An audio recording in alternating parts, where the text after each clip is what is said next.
Welcome to the Kindness Project, the podcast designed to share stories of kindness and share how kindness can make positive change in our world, one small act at a time. This week on the Kindness Project, we talk about body shapes, being lucky, and we have part one of our interview with Laura Formentini. Good afternoon, evening, morning, wherever you're listening to the Kindness Project today.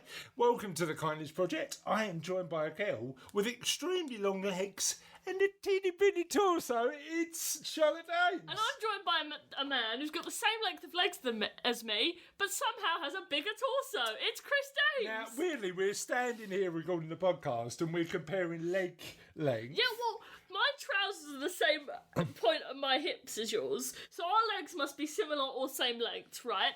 But you are taller than me, and I can't see a lot taller. So, ladies and gents, I don't know whether 6 foot two. I can't tell if it's like the midsection or the neck. Well, I haven't got a massive neck, have I? What am I, a giraffe all You have a of a really sudden? skinny head as well. I've got a really skinny head and a really massive neck. Just, that's all I need on a Monday. I've had 2 hours in the dentist chair on Friday and suddenly I'm getting insulted by having a massive neck and a skinny head. Can't believe it. When things are like skinnier, they become longer and you've got like a really... No. When things become skinnier, they're not longer, they're just less wide, aren't they?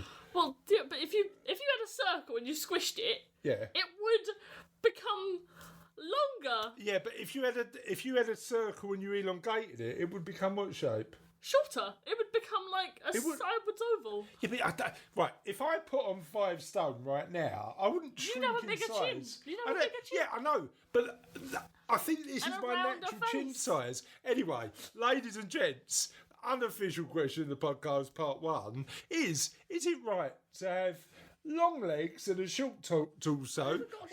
So you've just got a long torso. No. Is it right to have equally long legs and then an equally long torso, or long legs and a short torso? Because I think that's where you are. I don't know what these Your things legs end there, right? And my legs end there. You do realise we're doing a podcast, yeah? When you're pointing to my legs. I've just got my hand. This is podcast gold, ladies and gentlemen, where somebody just points to your legs. Anyway, on that note, yes. What I'd like to know, unofficial question of the podcast listeners, is what is the ideal torso / leg length? Should your torso be a similar length to your legs? I think... Or should your legs be a lot longer than your torso, like you? I think we're talking like torso should be like 2-3 of your body. Right. Head should be about 1/3. How about neck? Because if you've got a giraffe... head and neck are just all right. squished together. Well, apparently I've got a giraffe neck. Yeah, so maybe... Maybe I am deformed. Maybe I am just weird body your head shape. is probably about 1/10 of your body. So you've got extremely long legs like I do. Right. And a really long torso, unlike me. I just think you've got a short torso, that's all. I don't know. Anyway. I've got your legs, though. Anyway, you have got my legs. You haven't got mum's torso. That's the problem. It's like one of those weird things you used to get as a kid, where you used to flip the torso over and it used to be a different torso each time. I love them. Anyway, let's talk about question of the podcast. We had food and drink goes amazingly well last time. We've got some amazing answers to that particular question. The next question of the podcast is... Let me find it. I have new rings on and drum rolling is making it's difficult. Let me find it. What do you consider being the luckiest break you've ever had in your life? Now, interestingly, this question is an interesting one because actually luck and hard work are... How do you define luck and how do you define hard work? Luck is random chance and hard work is something that you achieve by your own hands. And I think whatever success we achieve in our life is probably a combination of the two, isn't it? Because I think we are lucky to be given the opportunities we've got. I thought you were going to say we are lucky to have a life at all. Well, that's true. But your existence is 1 in a million. Yeah, is it really? Yeah. What's the odds of you being born with really long legs and a tiny little torso? It really does depend on your genetics. Yeah, exactly. So you really can't blame me for my short torso, can you? No, I can.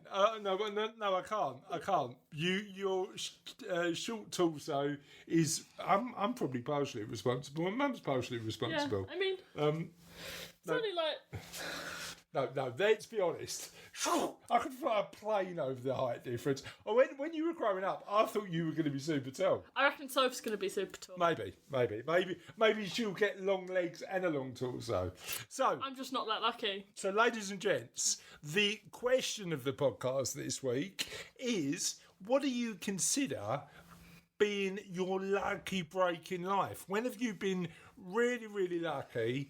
And then also just give us a little bit of commentary on what you consider luck and what you consider hard work, because there's always a combination of those two things, aren't there? Can you let people know where they can get in touch with you? It's been a while since I've done this. 3 weeks, 4 weeks? Anyway, Twitter, we're at Ola Kindness. On Facebook, if you just search The Kindness Project, we'll turn up eventually. Keep looking. We're there. I promise. We should be at the top, shouldn't we?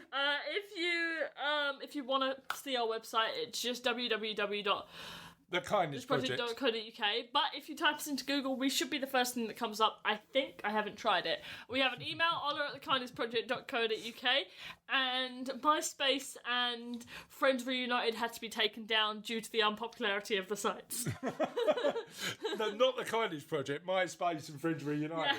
I think MySpace has only just recently stopped doing stuff. Actually, I think MySpace has existed. I might have to just try and make a MySpace account, see how it goes. Yeah, can you just? I'll come back to you with that. Can you just have a username, Long Legs Little Torso, just see if it's available? That reminds me of something I like from a different podcast. Now, go on then, tell us about that.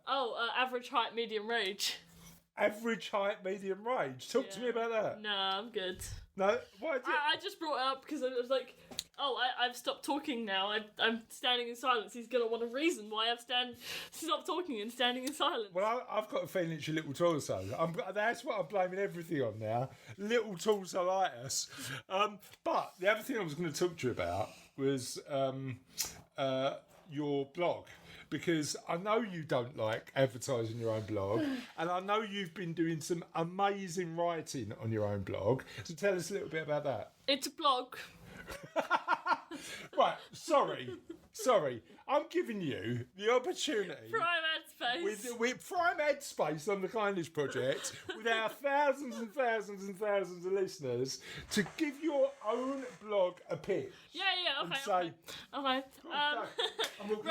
Righto. Okay, so I have a blog, and as you know, my name is Charlotte Dames, and if you want to find my blog, it is www.charlottedames.co.uk, and on it I share my own personal opinions, and what the article about will always be in the title of the article, so if you don't want to read about a certain thing, just skim past it. No, wait, no, you're meant to be selling it. Why should people check out the blog?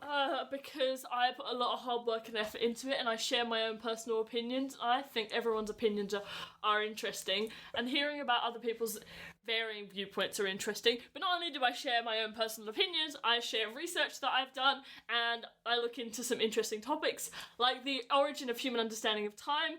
There's 2 parts on the history of time and human understanding of it. I've also done an article about the tenuous link between plagues and Right, so, ladies and gentlemen, if you want to understand about the history of time and the tenuous link between plagues and whatever frig is, then take a look at Charlotte's blog. I know what I'm talking about. Colonisation. Yeah, plagues and colonisation. Yeah, so if you're into, genuinely, some of the writing that Charlotte does, and I know I'm a bit biased, but some of the writing Charlotte does is truly amazing. She's not, as you can probably tell, not particularly up for promoting it as actively as she should, but we've got this amazing forum and a bunch of really loyal fans and listeners to support us to go and check out Charlotte's website. So please do that. Email Charlotte at longlegslittletorso@hotmail.com. No. Well, if people want to comment on your blog, where should they get in touch with you? On the blog, there's a comment section. Get in touch with the comments on the blog.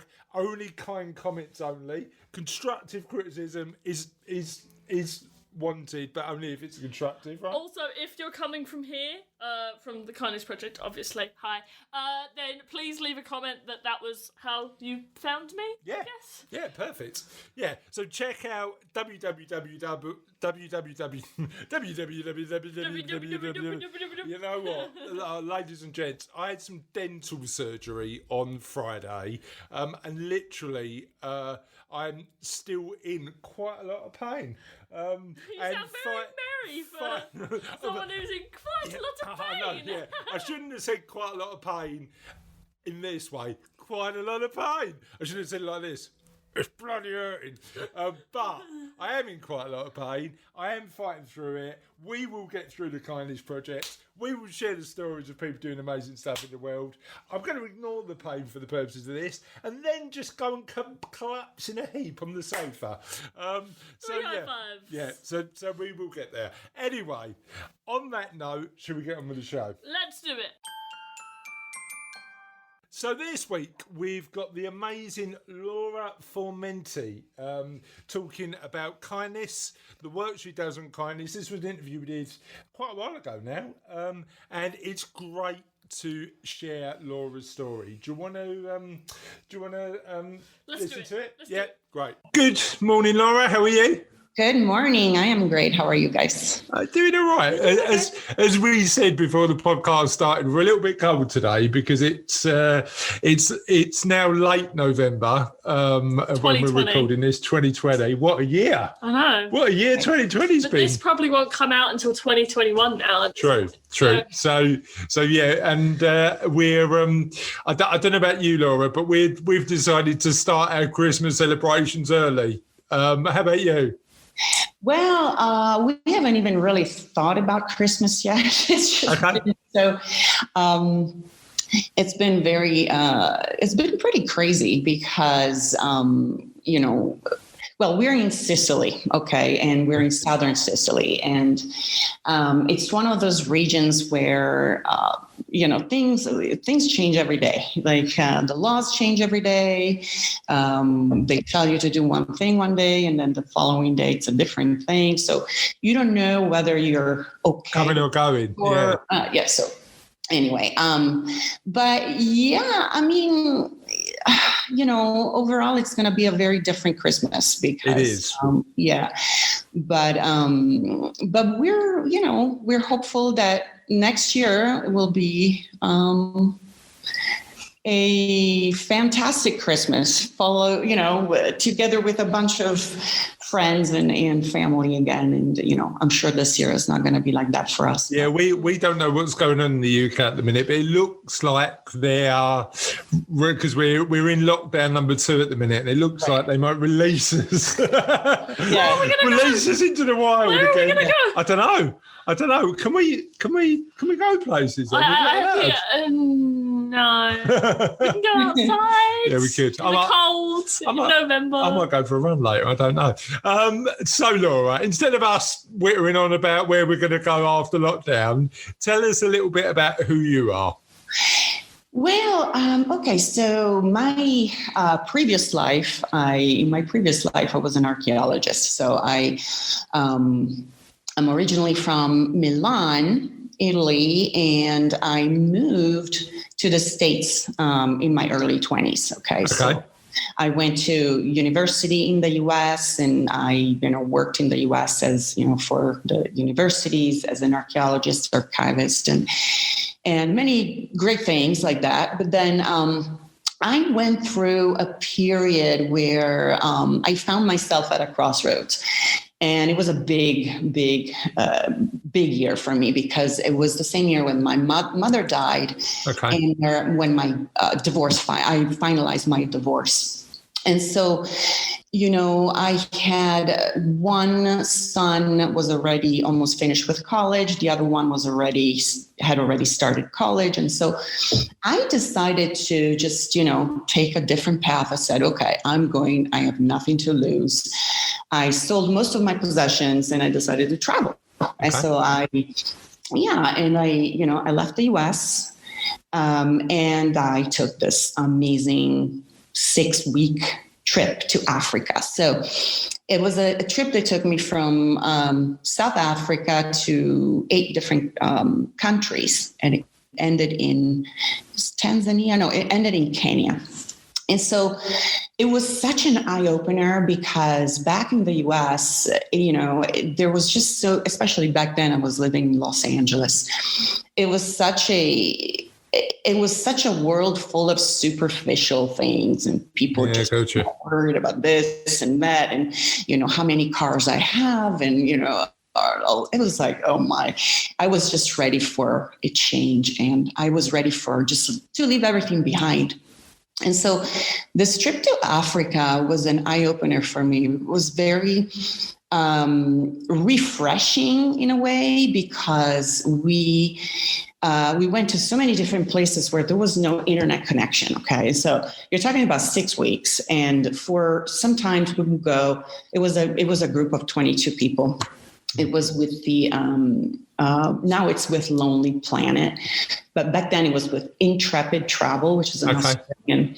And it's a planned trip. You didn't just sort of get on a plane and decide where you were going to go for 6 weeks. No, it wasn't like an organized trip with it was a smaller group. It was 20 people. And so, but I decided to do something where, they would lead me and they would take me maybe to, I wanted to be with with a group where, I would have a guide, and, they would tell me, hey, this is, because, there are a lot of places in Africa that aren't safe. And so I felt safer to be with the group. Exactly. That's why you did the organised trip. So I'm really sorry. Let me understand the big difference then. So you went from this, as you said it, this seemingly materialistic and superficial life in LA. You took this trip to Africa. Yeah. What was the biggest difference for you between those two worlds? Wow. Well, everything is completely different there. But I don't know if you guys have, been to. Have you ever been to Africa? I don't think you have. Have you ever been to? You've been to North Africa, haven't you? So Charlotte's only nearly 17, so her experience of travel is a little bit less than mine. I don't remember. Well, I've got a feeling that the last time you were in Africa, you were in Egypt. But I've done. I actually haven't done that much more of Africa. I've done South Africa, so I've been to Cape Town. So have you actually, but we won't talk about that.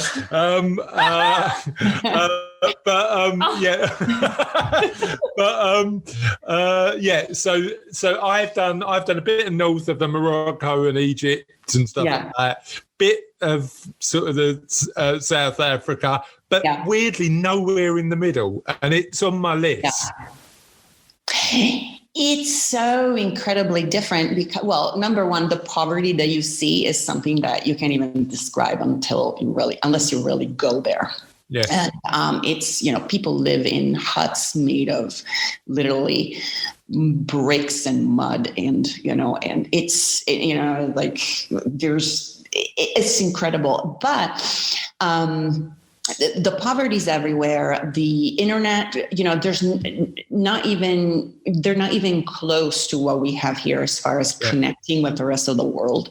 They connect with their own communities, but the connection with the rest of the world is almost non-existent. Did you find that changes the dynamic when people are engaging with each other? Because as you say, you've got to communicate face to face and as humans, don't you? Yeah, and that's exactly what I was going to say. It's something that really stayed with me because there's a sense of community there that I've never seen anywhere else, and I think it's because of this quote unquote lack of social media connection, that, in a way, I've always thought, I've never been a social media person. I never really cared and never really liked it because, I don't know, a lot of it, in my opinion, it's just my opinion, but I just always felt it was, a lot of the stuff that people post is unnecessary, or I don't know, I feel like it's almost kind of a waste of time. But... Well, you know what? It's an interesting one. I think you might have a different perspective on it, Charlotte, and we'll come to you. But I think certainly you can waste a lot of time going down in rabbit holes. But I had this conversation. I was at a lunch when we could have lunches, and actually it was only a few weeks ago between lockdown 1 and lockdown 2 for me. But I was at this lunch and we were talking politics. It was a bunch of blokes, bunch of fellas. That's never a good sign. We start talking politics. But this is the difference. You had a bunch of people with different political opinions sitting around the table, having a respectful conversation about what they believe and why they believe it, right? Yeah. And one of the things that got raised is one of the guys was... a bit of a political campaigner on Twitter. So he jumps on Twitter. I know. So he was a bit of a political campaigner on Twitter. And the question that I asked him, he didn't have a good answer for, but I thought it was interesting. And the question I asked him was, when was the last time on social media you changed somebody's mind? Mm-hmm. When was the last time somebody said, you know what, you got a fair point there? And I think the challenge you've got with a lot of social media, and I think it has got the power to connect, but the challenge you've got is that it's also, and we've seen this recently, has got a massive power to polarize, because you can't be as empathetic online as you can in person, can you? Exactly. Yeah, and then I agree with you. It's just, when I was in Africa, I really saw it, firsthand. And they have each other's back, and and I was always welcome in all the communities that we visited. So we visited like the most remote areas. So we visited the Sand Bushmen, and we, I think it was in Zimbabwe, but we went to Malawi, which is probably, I think it's the poorest country in Africa, but I'm not sure, or either the second poorest or the poorest. And, they live in conditions that for us Westerners are appalling, but you see the love, you see the sense of community, you see they're there for each other. And I was welcome, and they were like all happy.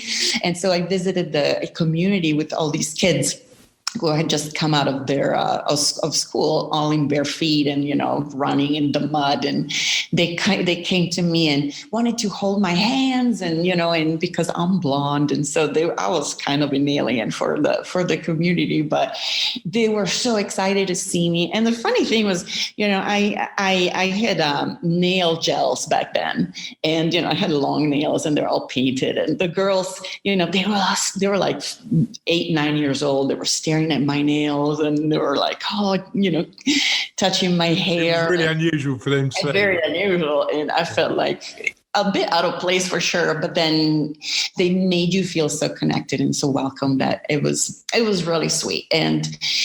But then, we visited Tanzania. We went to really, really, really remote areas. We visited the villages near Victoria Falls, and we went to Zambia, which is also very poor. But, I always felt this welcoming attitude, and and everybody was smiling. It was, as we were driving through these communities with our big truck, people would just come to the truck and wave, and they were all happy and smiling. And it was just really, we were kind of like, almost like the circus coming to their village.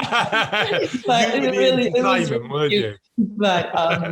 But anyway, so when I came back from Africa, it was life-changing. I was like, wow, I was just so happy. It was uncomfortable in a lot of ways because I didn't have that usual connection. We didn't have, internet connection for many days. And so occasionally we would stay at a remote motel with a little bit of connection and everybody would be trying to, make a phone call or WhatsApp or whatever. But at the end of the trip, we all agreed that it was a godsend not to have connection for that long.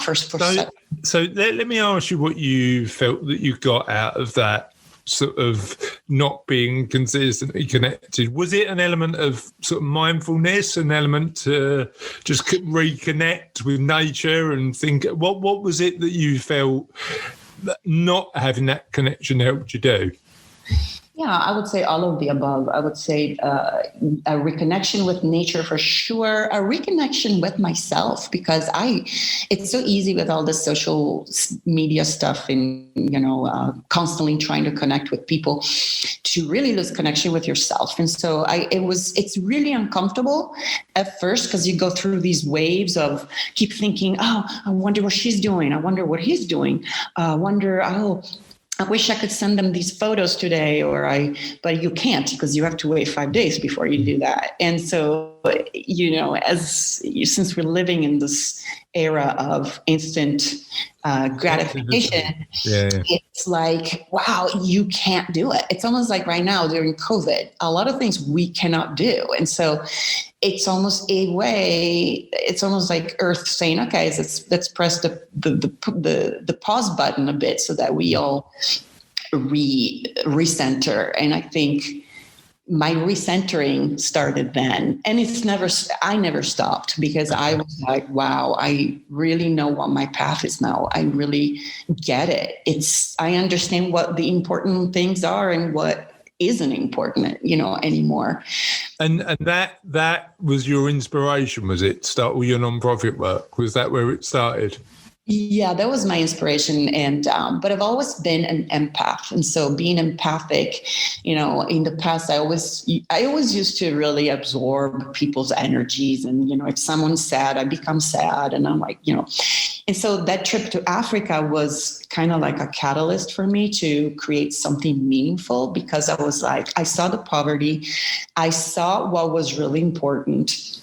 And I knew that I was empathic, and I was thinking, how can I put all these skills of the puzzle together? Yeah. And so that was really the catalyst for me. And I realized that, there were so many things that I could do. But, there's so many things that you can do when you come back from a trip from Africa that it was overwhelming because I was like, oh, wow. And when you came back, just help me understand, because you said come back. Are you talking about going back to LA?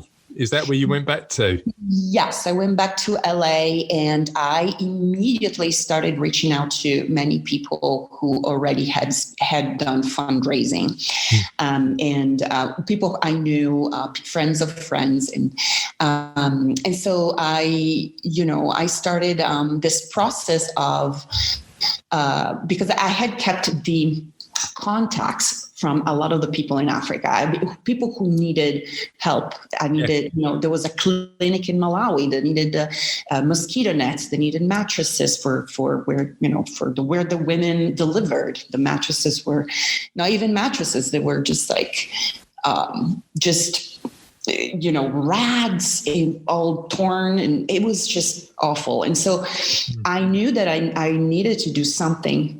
And so I reached out to a lot of people, but I knew that I did not want to be in LA anymore. I knew that I had to get out of there. I just went back because I had contacts. I had the right connections for the fundraising. And then once I did that, I learned how to fundraise, and I was able to bring in the money to renovate the clinic in Malawi. And I also ended up renovating this orphanage in Kenya. And in fact, I met the founder of the orphanage. Her name was Mama John. And when I met her, it was the only time I met her during my trip. She asked me to run the orphanage. And I said, there's no way I can run an orphanage. I can help maybe. So I knew that when I went back to LA, I knew that I had all these things that I wanted to do. I didn't know where to start, but so I ended up renovating with her and the help of others, the dorms at the orphanage and their kitchen and lots of different things. And so that was another thing that I ended up doing. And then I became a nonprofit photographer. I took many trips after coming back from Africa to work with organizations around the world to be their nonprofit photographers, so they would help, so that my photos would help their website showcase their needs, right? Show what they're doing and show what they need. Yeah. So Charlotte's got a question. So I was writing the questions for this interview, and I was looking on your website, and I found this thing called Love in Action. I was wondering if you could explain to us what Love in Action is. Yeah. So, your website is very colourful, by the way. Yeah. We like your website because it was quite bright, wasn't it? Yeah. It was quite a cheerful website. Yeah. But I just wanted to make sure that it was the whole point to make it cheerful, because I think that my idea was to create something that shows that anything really dark can be transformed, that anything dark can be made colorful again. So I've got to be honest, Laura, it did give me a bit of website envy, right? So our website is just all our podcasts, isn't it? And it's quite dark blue. I mean, Russell designed it, so I'm blaming Russ. I like dark blue. It's nice and sleek. No, it's sleek. It's sleek. I mean, I don't know when the Kindness Project turned into a website critique, but it's sleek. But like Laura's is like bright and colourful and happy and cheerful, and the podcast is like that, isn't it? So I don't know whether there we go. Exactly. Change the style. But we've always done blue. I know. Do you want us to be yellow now? Yeah. Russ, can we have a yellow? Your podcast is super cheerful. Hopefully this website page will cheer up people too. Russ, why is your website so miserable? Russ! Why are we using blue? Now, such a sad colour. The weird thing is, Laura, because Russ, our esteemed producer, is now cringing as he's listening to this because he doesn't like to go on live. But I'm just going to, every now and again, as we're going through this interview, I'm really sorry. This interview is about you, clearly. But just because it frankly entertains me, I'm just going to go, Russ, why is our website blue? Just remind me of that. Every now and again, we're just like, green's a nice colour. Exactly. What's the worst colour for a website, Charlotte? Brown. That is true. Black. Anyway, sorry, Laura, we've interrupted. Russ, yellow, remember that. Laura, tell us a little bit about Love in Action. Yeah. So, as I was saying earlier, being empathic, is not always easy, because if you're an empath, that means you're absorbing constantly, because you don't know where you end. Sorry, how do you manage as an empath? How do you manage that emotion? Because that could potentially get quite tough to manage, right? Because if you're sort of taking on other people, how do you manage that to protect your own mental health?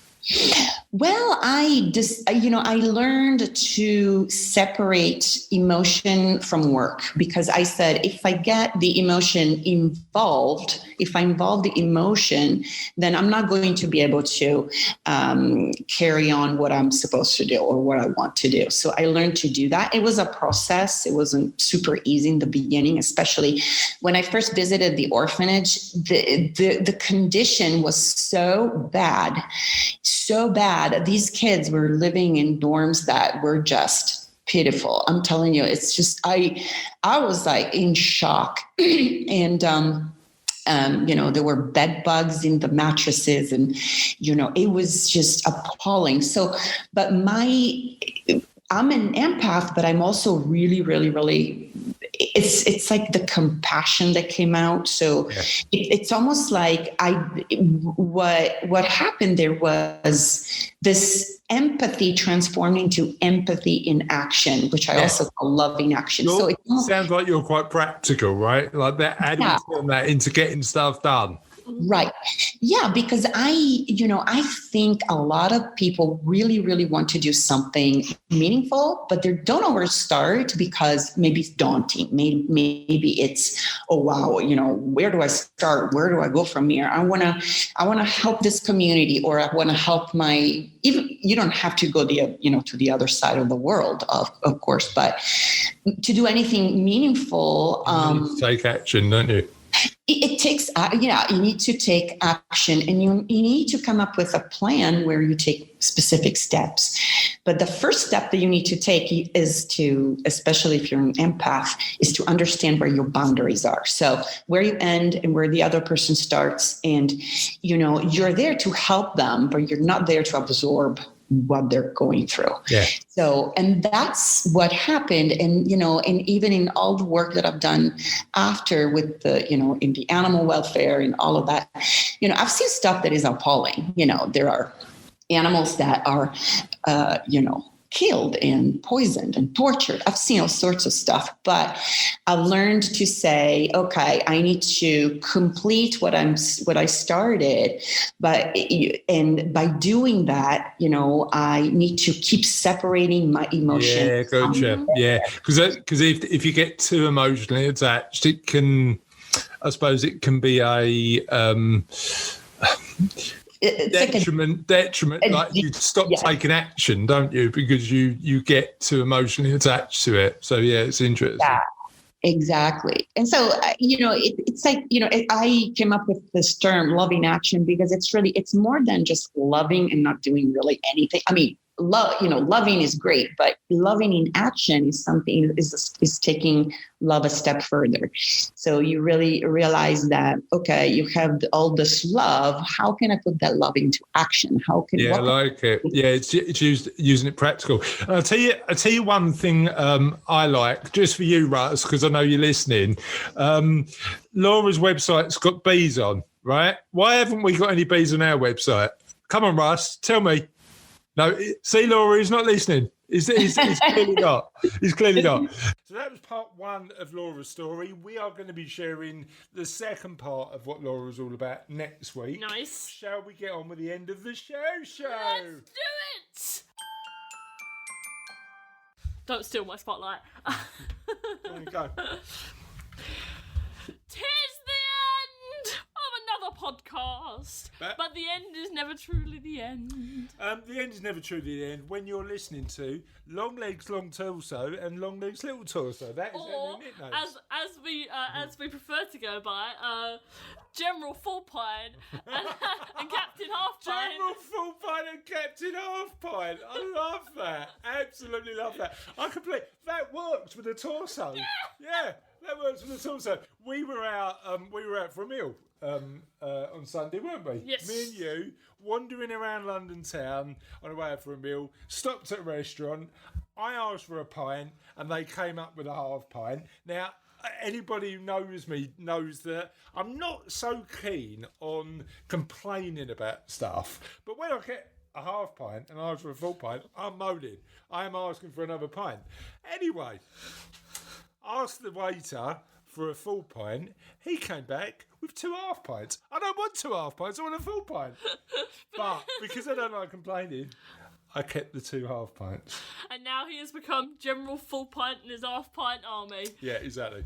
Right, let's move on to the last week's question of the podcast, because we've got loads and loads and loads of comments, and there's some amazing ones here. Last week's question of the podcast is, what food and drink goes together amazingly well? And let's start with an absolute classic, a curry and a Cobra Lager, no question. That's from Mike Christie. Now, you're not a drinker, are you? So what would be your food and drink combo you'd have? Bread and oil. Bread and oil? That's hardly a drink. You're not going to have a pint of oil, are you? Why not? Okay. Next time we're out, I'm going to ask for a pint of olive oil for you. Secondly, we've got Andrew Berwick, who's gone fast. He's gone fast food. McDonald's fries and milkshake. Now, what Andrew hasn't specified is the flavour. It's got to be banana, hasn't it? It's got to be banana. Not with fries. What combination are you going with fries? Vanilla. No, banana all the time. Big Mac, chips, and a banana milkshake. McFlurry on the side. Gillian Bird. No, McFlurry in the Big Mac. Gillian Bird has just gone really simple. Bread and water.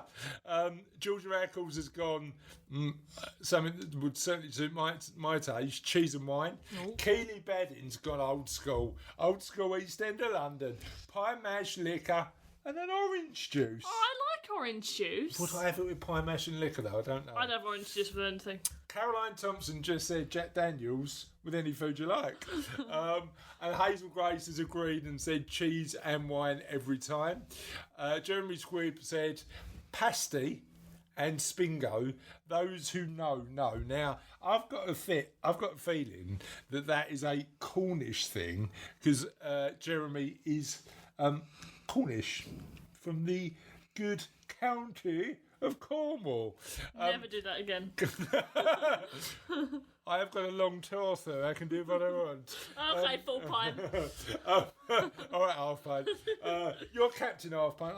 General full. I outrank you, right? I outrank you. Karina Murray said toasted ham, cheese and tomato and a good old mug of Builder's tea. Now, what do you call, just out of interest, unofficial question in the podcast, what do you call just a cup of English tea? Tea. Just tea? Yeah. Do you call it breakfast tea or English tea or... No. Any other type of tea I'd specify, but it's just tea. Okay, just tea. Like, here's me mug of Earl Grey, here's me mug of Lady Grey, here's me mug of... I just want to make a carry-on style pun when you've... Hey, watch me Lady Grey. What? Here's me mug of diffused white tea, peach flavoured. Here's a tea. Yeah. I used the PG tips. Yeah, agreed. I like it. Jonathan Gaffney's going for Prosecco and pizza. Al McCann said milk and dairy milk. Nice. Lot of milk. Terry Upham went for steak and a red wine. Or red steak and a red wine. Oof. Well, maybe a brown steak and a red wine. Or maybe a red Blue steak and a steak. brown wine. Yeah. Can you get blue wine? You can't get blue wine. SWKD blue, isn't it? Steve Dan's gone proper back from the pub. Lager and kebab. Nice. Andy Fano said milk chocolate digestives and a nice cup of coffee or tea. Cassie Dames has gone for red wine and dark chocolate. Matt Warren's gone for gin and tonic with a slice of lime as his food, part of his 5 a day. Sue Conyu's gone up market, fish and chips with a champagne. I don't think I've ever had champagne and fish and chips. I don't like champagne, but fish and chips I'll take any day. Yeah. Coral Knight has gone for white wine and cheese. Ooh. So I think the general consensus is that cheese and wine go together very well. I'm going to go for an Italian and 2 half pints. Not a full pint, 2 half pints. What are you going for? I will have a bagel. A bagel? A Brick Lane bagel. And a mug of tea, yeah? And a mug of Earl Grey. A mug of Earl Grey? No, one of those, Costa travel cups of coffee. Okay. You never get tea from a Costa. No. No. You get tea from home. You make tea the from at home. All right. And on that note, thank you, my friends, for listening to another episode of The Kindness Project. Have a lovely week, and we'll see you next week. Bye.